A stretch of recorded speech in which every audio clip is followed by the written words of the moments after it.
friends and welcome again to this session of our English class.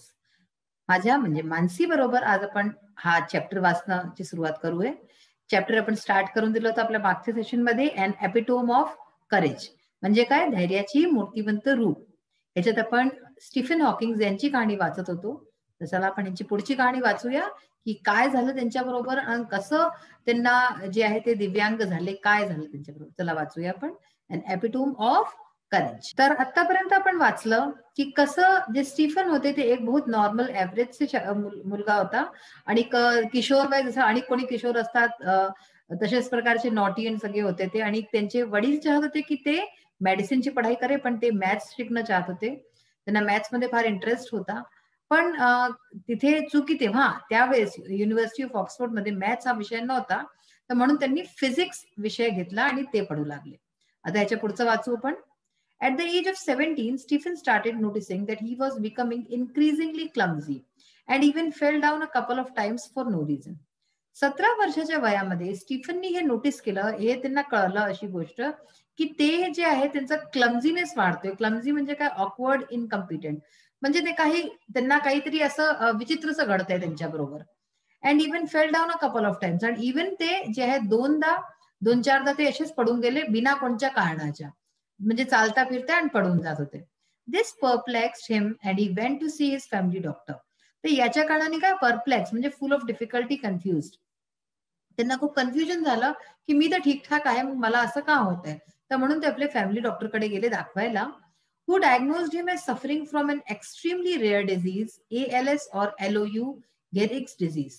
तर त्यांनी जेव्हा त्याला पूर्ण परीक्षण वगैरे केलं तर तेव्हा त्यांना कळलं की ह्यांना एक बहुत रेअर डिझीज झाला आहे, जो की खूप खूप लोकांमध्ये, हजारोंमध्ये कोणा एखाद्याला होतं. तर हे होतं ALS किंवा LOU गेरिक्स डिझीज याचं नाव आहे.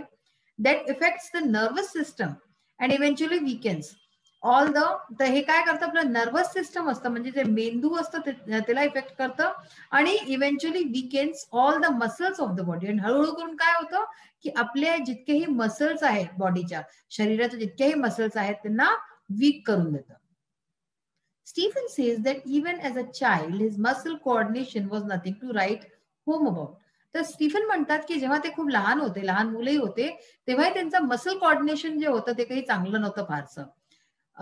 म्हणजे मसल कॉर्डिनेशन म्हणजे कसं की जसं तुम्ही नॉर्मल क्रिकेट खेळता तर कोणी एक बॅट धरतं, मारतं आणि मग कोणी एक कॅच करतं, हे सगळे मसल कॉर्डिनेशन. इव्हन साधारण तुम्ही लिहिताय, रबरनी इरेज करताय, पेननी लिहिताय, पेन धरणं वगैरे, या सगळ्या गोष्टींमध्ये मसलचं आपलं जे आहे बॅलन्स लागतं, ज्याकडे कॉर्डिनेशन लागतं हर गोष्टी करता. तर ते त्यांचं चांगलं नव्हतं, ते असं आठवण करतात. He recollects that is writing, that is hand writing would send his teacher into a fit of frenzy. ते अनेक लक्षात करतात की त्यांची जी हँड रायटिंग होती ती इतकी वाईट होती की त्यांची टीचर जे आहे, फिट ऑफ फ्रेन्झी म्हणजे ग्रेट अनॉयन्स ऑर अ रेज, त्याला पाहून त्याची टीचर खूप रागवून जात होती, भयंकर तिला ताप येत होता. Nor was he inclined toward sports. आणि त्यांना जे आहे स्पोर्ट्स ह्याच्यामध्ये काही विशेष रुची नव्हती. Nevertheless, this disease came as a bolt from the blue. Bolt from the blue चा अर्थ काय झाला, अ सडन अनएक्सपेक्टेड शॉक और सरप्राईज. म्हणजे की काही विचार सुद्धा नव्हता केला आणि अचानक से काही वस्तू जर घडते तर त्याला म्हणतात अ बोल्ट फ्रॉम द ब्लू. तर तेच म्हणतात की हा जो डिझीज झाला, हा रोग झाला त्यांना, ते असंच झालं की अचानक से काही, जसं की आपल्या डोक्यावरती काही आभाळ कोसळलंय असं काहीतरी झालं. How much time he had left on this planet was very uncertain. तर या ग्रहावरती म्हणजे धरतीवरती त्यांचा किती वेळ बाकी होता हे कुणालाच नाही माहित होतं. हे होतं की बहुत कमी वेळ आहे असं माहिती होतं. The prognosis was bad and the doctors said they could not do much. Prognosis, what is prognosis?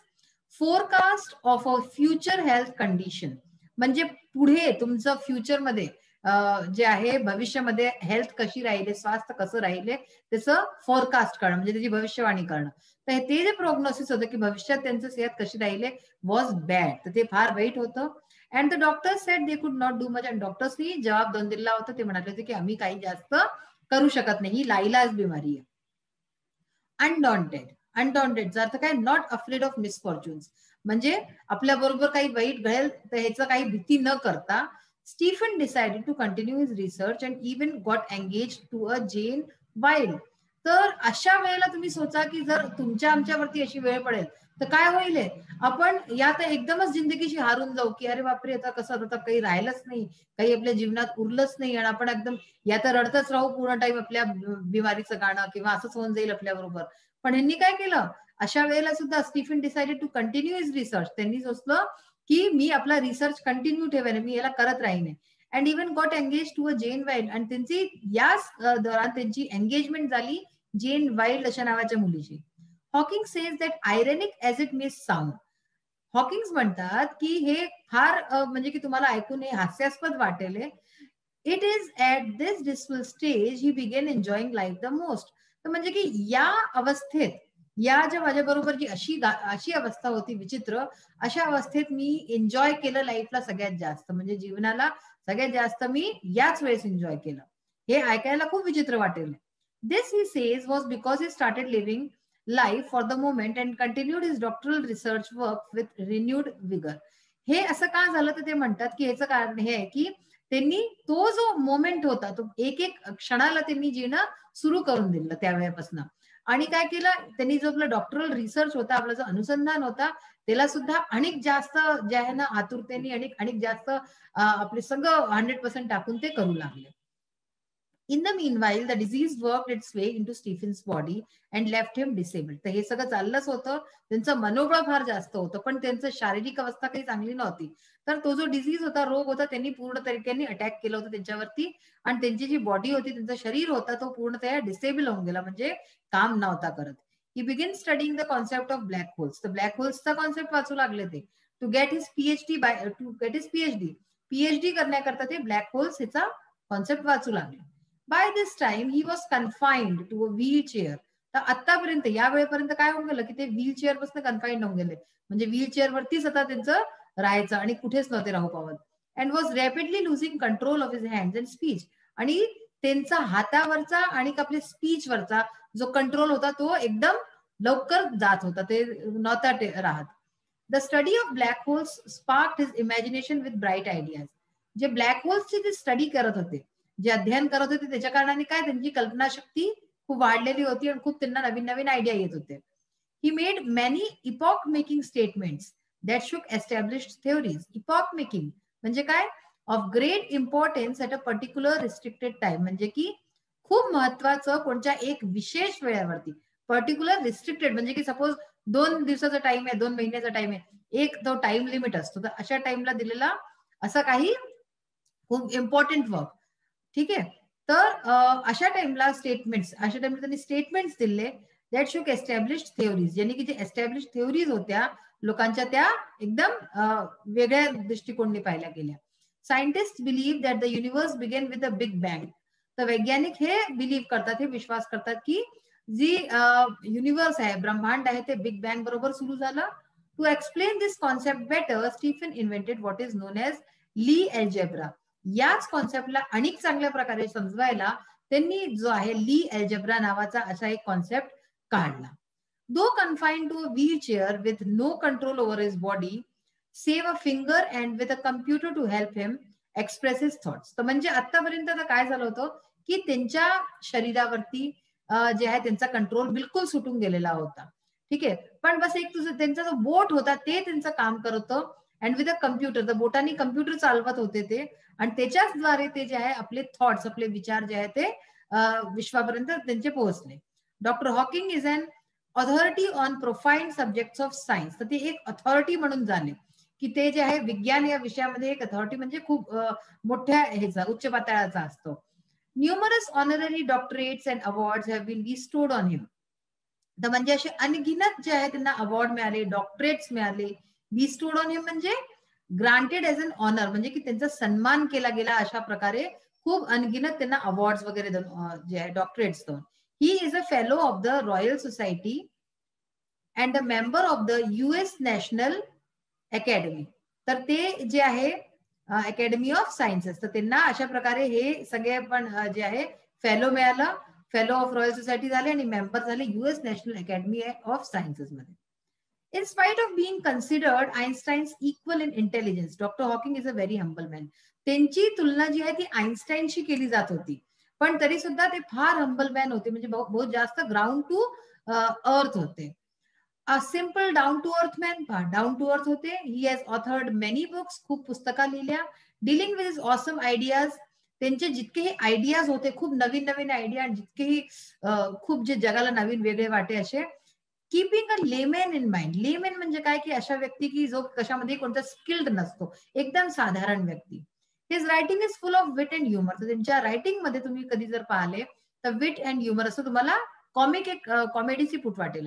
His style is so lucid that non scientist can also understand him, की जर आपल्या तुपल्यासारखी कोणी वाचे तर त्यांची स्टाईल इतकी चांगली होती की आपण नॉन सायंटिस्ट सारखे लोकही त्याला समजू शकतो. His book A Brief History of Time is one of the best selling books of our times. तर ह्यांची ही जी बुक आहे a brief history of time, ही जी आहे ही बेस्ट सेलिंग बुक आहे आतापर्यंतची आपल्या वेळेची, म्हणजे ह्यांच्या ह्याच्यात सायन्सच्या जर्नलमध्ये. Now we will continue with our English workshop exercise. Exercise number 4, use the following homographs in 2 different context. Homograph म्हणजे काय असतं, एक शब्द ज्याचे की एकच स्पेलिंग आहे, 2 डिफरंट मिनिंग आहेत. मिनिंग अलग अलग आहेत पण शब्द एकच आहे, प्रोनाउन्सिएशन स्पेलिंग सगळं एकच आहे. तर बघा कपल, कपल कशाला म्हणतो आपण, एक तर आपल्याला कपल माहिती की नवरा बायको असं काही आहे, या कोण दोन जणांचं जे आहे ते कपल आहे. The bowler manage to take a couple of wickets, इथे काय, इथे ह्याचा अर्थ वेगळा आहे. म्हणजे बॉलर जो होता त्यांनी wickets, a couple of wickets घेतले, म्हणजे की 2 विकेट घेतले. The elderly couple was taking a walk in the park, इथे काय कपलचा अर्थ आहे, नवरा बायकोशी, की जे वयाने जे मोठे होते असे कपल होते, ते वॉक करत होते पार्क मध्ये. सेकंड वर्ड आहे माइंड. माइंडचा अर्थ बघा, there are many thoughts in his mind before he left his house, म्हणजे की त्याच्या मनात खूप सारे विचार चालले होते त्याच्या मेंदूमध्ये जेव्हा त्यांनी घर सोडलं. नेक्स्ट आहे do you mind if I put on the fan, म्हणजे आपण असं म्हणतो ना की जर मी फॅन लावला तर तुला काही त्रास तर नाहीये, डू यू माइंड, असं इंग्लिशमध्ये ह्याला म्हणतात की डू यू माइंड इट. ठीक आहे. स्पेस, आता स्पेसचा अर्थ 2 आहे, एक स्पेस म्हणजे जागा आणि एक स्पेस म्हणजे अंतरिक्ष. बघा, we shall make some space for our new table, म्हणजे आपण थोडी जागा करू आपल्या नवीन टेबलसाठी. आणि man is thinking of building a space station on the moon, म्हणजे की माणूस चंद्रमेवरती एक स्पेस स्टेशन, असं अंतरिक्ष वरती स्टेशन बनवायचं असं सोचतोय. Sound, the loud sound at midnight startle everyone, म्हणजे की अर्ध्या रात्री जी मोठी आवाज होती त्याच्यानी सगळेजण चौकून गेले. His idea of celebrating birthday sounds quite interesting, म्हणजे की त्याचा वाढदिवस मनवायचा जो आयडिया आहे तो ऐकायला छान वाटतो. साऊंड्स क्वाईट इंटरेस्टिंग, म्हणजे की हे अशा प्रकारे आपण असे प्रोवर्ब्स वगैरे मध्ये म्हणतो साऊंड्स. नेक्स्ट आहे लेफ्ट, एक तर लेफ्ट बाजू असते, ठीक आहे ना, लेफ्ट साइड, आणि एक लेफ्ट म्हणजे काही सोडून देणं. Go straight and then turn left to reach the station, म्हणजे की सीधे जा आणि मग लेफ्ट वळून जा स्टेशन करता. आणि as soon as he completed PhD he left for USA, म्हणजे त्यांनी पीएचडी जशीच केली तो युएसए करता चालला गेला, युएसए करता त्यांनी सोडून दिलं देश आपला. तर लेफ्ट म्हणजे सोडणं काही वस्तू. क्वेश्चन नंबर 5 बघा, use the following words phrases in your on sentences. हे जे आहे अशा प्रकारचे सेंटेन्सेस बनवायला तुम्हाला नेहमी येतात एक्झाम्स मध्ये. Quirk of fate, by the quirk of fate all the members of the family died in an accident, म्हणजे की फेट म्हणजे काय असतं, आपली जी किस्मत असते, आपण है ना, भाग्य असतं, तर अशा भाग्याच्या दुर्दैवानी, म्हणजे की ऑल द मेंबर्स, जितके फॅमिली मेंबर्स होते सगळे त्या ऍक्सिडेंट मध्ये मारले गेले. Confine to, my neighbour is confine to bed for a long time with paralysis. Confine to म्हणजे काय, की तिथेच राहून जाणं, कोणत्या एका विशेष जागेवरती राहून जाणं. तर माझे जे नेबर आहे, माझे शेजारचे आहेत, ते बेडला लागून आहे एका लंब्या पिरियड पासून, कारण की पॅरालिसिस आहे त्यांना. एक्झॅजरेशन म्हणजे काय असतं, कोणची वस्तू खूप अतिशयोक्ती, वाढवलं. He told me the strange news without any exaggeration, म्हणजे की त्यांनी मला ती विचित्र न्यूज सांगितली बिना कोणत्या अतिशयोक्तीच्या. An epitome of, the champion cricketer is an epitome of modesty, म्हणजे की example of modesty. Millennium, I believe that man will go to stay on another planets before the next millennium, म्हणजे की मला असं वाटतं, माझा विश्वास आहे की मनुष्य जो आहे तो दुसऱ्या ग्रहावरती जाऊन राहू लागेल पुढच्या मिलेनियमच्या आधी. नेक्स्ट आहे लँग्वेज स्टडी मध्ये पहा, सेकंडचा A, convert the following sentences into exclamatory of the same meaning. Exclamatory sentence मध्ये चेंज करायचं आहे आणि त्याचा मिनिंग जो आहे तो बदलला नाही पाहिजे, अर्थ तोच राहायला पाहिजे. फर्स्ट सेंटेन्स आहे doctor Hawking is a very humble man. तर ह्याचं काय होईल? What a humble man doctor Hawkins is. He was very clumsy. तर ह्याचं काय होईल? How clumsy he was. He was very simple and intelligent. How simple and intelligent he was. ह्याच्यात पहा तुम्ही व्हॉट आणि हाऊ पासन जास्त तर आपण सुरू करू शकतो. जर तुम्हाला चेंज करायचं आलं तर व्हॉट किंवा हाऊला. Courage is a truly wonderful thing. What a wonderful thing courage is. त्याच्यात तुम्ही बघताय आपण काय केलं? व्हॉट अ लावलं आणि त्याच्यानंतर what a humble man doctor Hawking is. ठीक आहे. अशाच प्रकारे how he was very clumsy. How clumsy. तर क्लमझी आपण पहिले घेऊन आलो. How clumsy he was.